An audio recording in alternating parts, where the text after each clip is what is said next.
هاجري لبي سمنيو حلمي دهنتيو قلتكي معرفتي بعيني كريو طعمك اسمعني كويتاي لمينيو عدى يا بدميا إلا ناقريو عدى يا بدميا إلا ناقريو طعمك اسمعني كويتاي لمينيو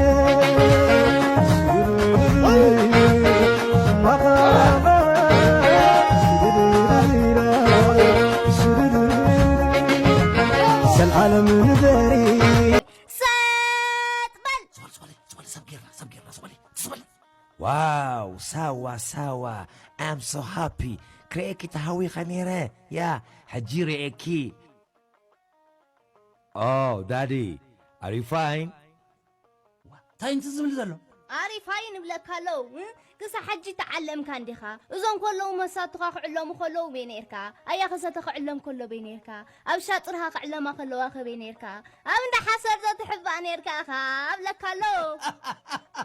كلي صوالي إذا حتصار زرباس كنت زغط قون أبوي أحفظ صبي إتزاري بك No أبو أنا خمو يكون كوني لخمين لخايز بزلخو ماني شمكي ميلنا حنس جيلاي تعدا بعراي بعد سجار أمبلاي أنت قول أنت عايز كل زربا نايم من حدارك مزقبك كيدي لك زودي أنت عايز كونك أخا أنا أبي سالسان شعتن زوريا كمهار كعلم متى السي رابعي جنبار يكون نشمكم أبوي رابعي جنبار مالتكو نخلو تصبقون حماقن نايزا هاجر بربعة مازن محلاو مالتيو أبزل لخاليخا كابز متاخا متيخا وتودا حلو عدخا عطقو زنار شرارخا عنا عدو بودا يحلو ايو وانا عسيبكا حاز دا حاز صنع خم قدمكا Oh my god أبو إذا قالكم كنديري عمتها أنت ودي صباح بعالمك إله 100 عامت كملي إيه مني موشمكا شمي كيفن يبهال واي أي جنزابن ورداتن انديو مو بزعبا ذات علم سواسي قلدو زانتالكا يا زانتالني كلت حواتي تعليمهم يم أبوي قدم حفاشو دبات نيرو أبوي كمو يبلني يعلني كل جزء أنت طلع إتانو كله يزبط صحو زبل كهاد أخوينا تلكنديا بلو نعناي ويلاي حجون سبقيرنا كفو ليكم سنه لينا من سميتكي أرهيت محمد سعيد سني من أيام متاكي أنت زاقول حاجة لك تزارب يا أنت رابع جنبارنا عند سقبل بلا دون بلا No I'm so happy ميلنا قنقة تقرأي تخيليا Oh my god ورن عخاون where did you came from حوال داري وخبلك إيه ما شاء الله إذا قلع بالله هتمثل ما شاء الله ترايدخه شكرا كاوسخ الله أنت أخو قرطم تبل زلخي أنت صندب الخي تعرفي No dad كمو يتبلا أنا حجي كمو خفلت دليل له أوكي إذا كله خفلت قل له ميلو نفاتي أخي أنوار زبهلا لو ما مهرتي نسي قرب نيرني بعلو بويكو قانقاني هاغوركم كتفلطي زغباكم يا أبزا سوخا أبتر استمرتن تعليمن قانقاتنا إيرترا خمهارو لو أيوة شعو خلت بحسب كوينو من إسا إرتراها أبو قنقنا يعدوها ورطم تمبل يا شعو عزرا شعتا مهارو قانقوا يخيل إذن هاجر عبي بروفيت خون مخسبيو بلو خي سمعكم مو إذا زبالكم ما رئيتو إني أتي عيلم نعمة خيم هروم أوزي كمرو بلسقنا اللي زغرتهم زبصاي زغورو وچاو ترجم كم زيولي نعنزار بدلي قالي سلام المعراب تقرأي تحيزو بزح مبونو عدلو تقرأي سلام يبلا معراب تقرأي زهقرت تقرأي معراب تقرأي زهقرو تقارو سلام يولو من سلام توهايلوم زقر ما تقرأي ون كله أيقبان سلامون سلزي اللي مالتي أبزي اللي سلام تفا سلام يلا معراب تقرأي معراب تقرأي لتقرأي لبعجي معراب تقرأي تقوم الله قدام الناس قدام زيك الملس يقبع بقول بريتانيا مسرت يرو ناف سلطان زمس حيلي زاجن دازي كوسيو ناف كالي بنكليك لا تيرناي تكزيو نغار نور هزب ابوابا بلسدناتيو ازون سمسنا زلحي ናይ ተጋሩ ኣጀንዳ ግን ካብዚ ክንነቅል የብላን ዓይልና ካብ ምዕራብ ትግራይ ክንነቅል የብሉ ህዝቢ ደሪቢኻ ደቂስካ ይሕደር ነውሪ እዩ ቀዳምነት ከነ ምዕራብ ትግራይ ክንብል ኣለና ኣብ ምዕራብ ትግራይ ምምላስ ዝሕግዝ ዝኾነ ኣካል ፈታዊ ኩሉ እዚኣ ንምንዘይ ምምላስ ዝግበር ዝኾነ ዓይነት ዕንቅፋት ፀላይ ባዕልኻ ኣይፀላ ክኸውን ኣይኮነን ፀላ ንገሩ ደሞ ብዘይገድስ ዘግድሰና ተግባር እዩ ለዚ ህዝቢ ትግራይ ህዝቢ እውን ካሊእ ሕም ዝመፂሎ ካሊእ ኣጀንዳ ክህልወና ይግባእን ናብ ካሊእ ቦናዊ ኣጀንዳ ክንኣቱ ይግበአናን ንሕና ካብ ወድብ ናፅነት ክንቃለስ ኣብ ስልጣን ምህላው ኣየድልየናን ንምቅላስ በዚ ምስ ትግራይ ጎኑ ኮይና ክንቃለስ ኢና ንቃለሰሉ ካብ ቀንዱ ምዕራብ ትግራይ ምምላስ ሕዚ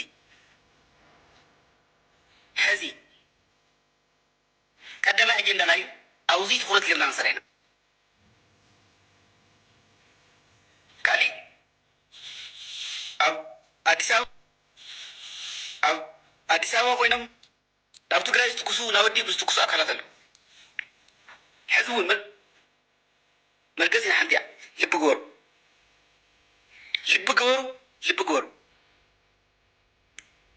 መጨረሻው ግን ንሕና ንትግራይ ክንዕገዘኩም ንኽእል ንኸውን መጨረሻው ግን ውግንና ንትግራይ እዩ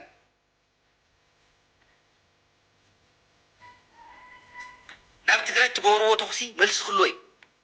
ጠጠው ብሉ ዝዓርፍ ዘሎ ስርዓት እዩ ካብ ህዝብታትን ካብ ብዙሕ ዓቕምታትን ዝንፀር ዘሎ ስርዓት እዩ ስርዓት እዙይ ፅላል ጌርኩም ነፅንትና ዘሎ ስርዓት ሓይሊ ጌርኩም ናብ ትግራይ ንኽኣቱ ትገብርዎ ጎስጓስን ንኡ ንምዕጃብ ትገብርዎ መንገድን ህዝቢ እውን ልቢ ገበሩ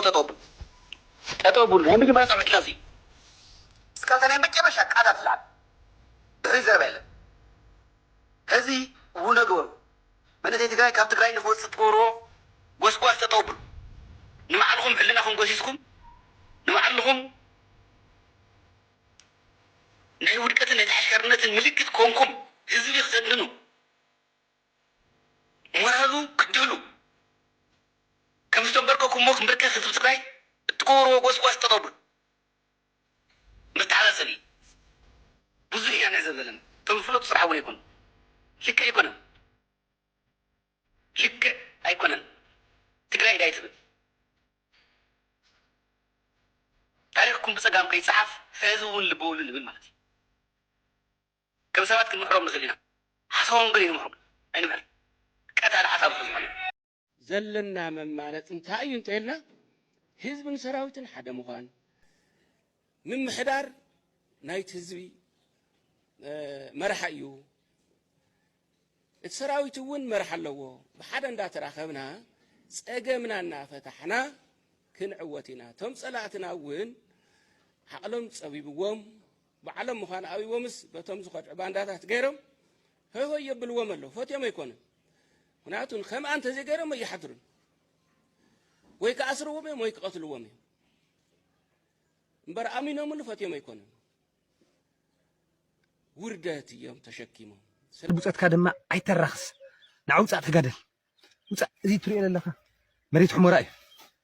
መጫወቲ ደመቀ ኮይኑ ኣሎ መጫወቲ ሓሽከር ደመቀ መጫወቲ ለይረብሕ ኣምሓራይ ኮይኑ ኣሎ ትማሊ ብትሕቲኻ ተቆፂሮም ዝሰርሑ ነበሩ ሳዕሉ ግና ለይረውሑ ጎፈር ሕጂ ወኒኖሞ ለኣኻ ቆፅሩኻ እዮም ልንደራደርሉ ኣለዉ እዚ ለይስሙዕ ትግራዋይ እንተሃልዩ በትኪ እዩ ልሞቶ እዩ ብፍላይ ከዓ ኣብ ኬንዳ ማዓስከር ኮይኑ ኮፍ ኢሉ ለይረብሕ ሽርፍራፊ ናይ ዩንኤችሲአር ላለቐመ ክመሓደር ዝደሊ መንእሰይ ኣብኡ ኮፍ ኢሉ ይምክር ኣለኹ ይብለኒ ኣይትመክሩ ንዓውፃእ ተጋደል ንዓውፃእ በረኻ እተ እምቢ በሊ መግዛእቲ መሬት ዓድኻ መልስ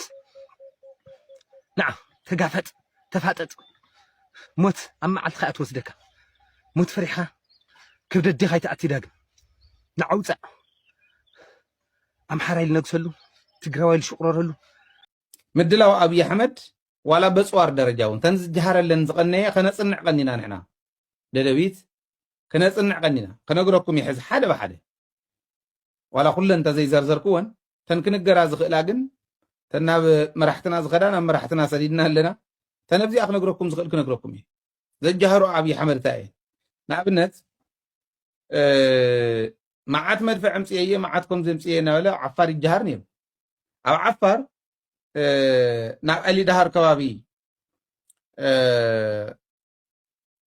እናተ መለሳ ሪከርድ ገይሮም በደንብ ሲኢሎም ዝሰደዱልና ዓፋር ኣብ ቀዳማይ ደረጃ ቤት ትምህርቲ ዓሊ ዮሴፍ ዝነበራ ኣብ ቡሬ ከባቢ ዝነበራ ንኤርትራ ተባሂለን ዝነበራ 6 መዳፍዕ ኣስተዋይ ዘለዎ ኮይኑ ዘለዎ ዓብይ ነገር ዘለዎ ኮይኑ ይመስለኩም ርግጽ ሓደሽ ዘምፀነሉ ኣሰኑን ክነግረኩም እየ ተንታንኪ ተን መድፍዑን ክነግረኩም እየ እዚአን ንምንታይ እዚ ነግረኩም ወታደራዊ እዩ ኮፀይ ይግቦን ዝበሃል ይውን ወታደራዊ ዋላ እንተኾነ እቲ ሲሪየስ ዝኾነ ዳታ ንዝምልከቶ ይብና ኣለና ግን እስኪ ይፍለጦ ንፈልጥ ምዃንና ይትረፍደ ሰራዊትና ይትረፍደ ኢንተለጀንስ ሰራዊት ትግራይ ንሕና ኣብዚ ደደቢት ሚድያ እውን ኣብዚ ኮይና ከም እንፈልጦ ክነግሮ ደልየ ኣብ ስታንድ ባይ ዝነበረ እየን ብዕለት ሓደ ወርሒ 11 ባሕቲ ማለት እዩ ሕዚ ናብ ኤሊ ዳሃር ገፀን መሊሰን ከይደን እዚአን ስኢልና እየን ኢና ያው ኣብ ላዕሊ ጠበንጃ ዝሓዙ ሰባት ስለ ዘለዉ እምበር እኒሄ እዩ ኣብ ኣርካይቭና ኣሎ እዩ ጠበንጃ ዝሓዙ ንስታት ስለ ዘየድንቕ ዩቱብ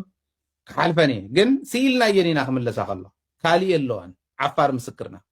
ዓፋርን ትግራይን ሓቢሩ ስለ ዝሰርሕ በደንቢ ዓፋር ምስክረይ የቕርበልካ ኣለኹ ሕዚ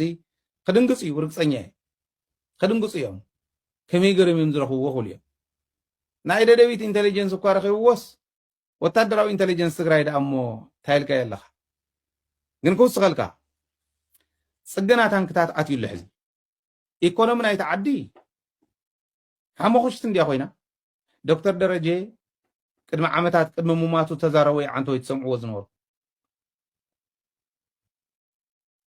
ሕወሓት ክጠፍእ ዘይኽእል ሓይሊ ምዃኑ ኣረጋጊፅ እዩ ሓሞኽሽቲ ገይሮ እየበል ሓደ ቡምባ እንጢበላ ከተማ ትግራይ ይበል ክተጥፍኦ ከም ዘይትኽእል ኣረጋጊፅ እዩ እዩ ዝብሎ ነይሩ ነዚ ከዓ ተገልቢጡ እቲ ጉዳይ ኣብ ኢትዮጵያ ኣብ ከተማታት ኢትዮጵያ ዋጋ ንህረት ዝናይ ዋጋ ዘቕባበ ዝበሃል የጥቅዓና ኣሎ ኢኮኖሚና ይወድቕ ኣሎ ኣብ ቀረባ እዋን ከዓ ኢትዮጵያ ነንባዕላ ትባላዕ ዓዲ ክትኮን እያ ምክንያቱ 120 ሚልዮን ህዝቢ ዘለዎ ዓዲ እያ ተዋጋ ግሽበት ሌባ እዩ ዘፍሪ ናይ መንግስቲ ሌባ ናይ ግሊ ሌባ እዩ ዘፍሪ ተዋጋ ግሽበት ጭካነ እዩ ዘምፅእ ነንባዕልና ተቐታተለ ንኸብዱ ሰብ ዝቐትል እንዳፍረየ እዩ ዝኸይድ ናብኡ ተቐይራ ኣላ ኢትዮጵያ ገዚኦም እዮም ሓደሽቲ ኣብ ቀረባ ግዜ ዝኣተው ኣፅዋር ኣለዎም እዚኦም ገዚኦም እቱ ኩነት እንዳሰፍሐ ክኸድ ከሎ ንኣብነት ቤንሻንጉል ናጠንከሩ እዮም መፅኦም ጋምቤላ እናጠንከሩ እዮም መፅኦም ኦሮሞ እናጠንከሩ እዮም መፅኦም ኣብነት ናይ ኦሮሞ እዞም ክልተ እዚ ኣብ ኩምሩክ ከባቢ ምስ ተወቕዕዎ ካብ ወለጋ ናብ ኣሶሳ ዘምፆም ዝነበረ ልሕስ እዮም ኣቢሎም ነጊሮኩም እየ ብቀዳማይ 186 ኣባላት ሰራዊት ኢትዮጵያ እዮም ተወሊዖም ሞይቶም ተቐተሉ እየ ዝብለኩም ዘለኹ 106 ዝቆሰሉ ተማረኹ ናበይ ከይዶም ባዕሎም ፈልጡ ብዝኾነ ግን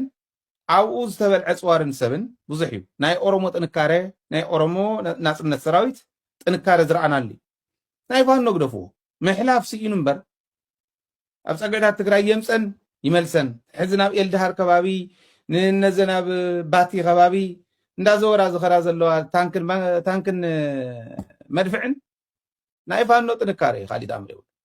ዓፋር እውን ጠንኪሩስ 20 ገለን ክፍለ ጦር በፂሑ ሕዚ ዓፋር ከይቆርፅ ናይ ጅቡትን ኣዲስ ኣበባን መንገዲ ከይቆርፅ ተባሂሉ እዩ ዘን መዳፍዕን ታንክታትን ናብኡ ከይደን ነይረ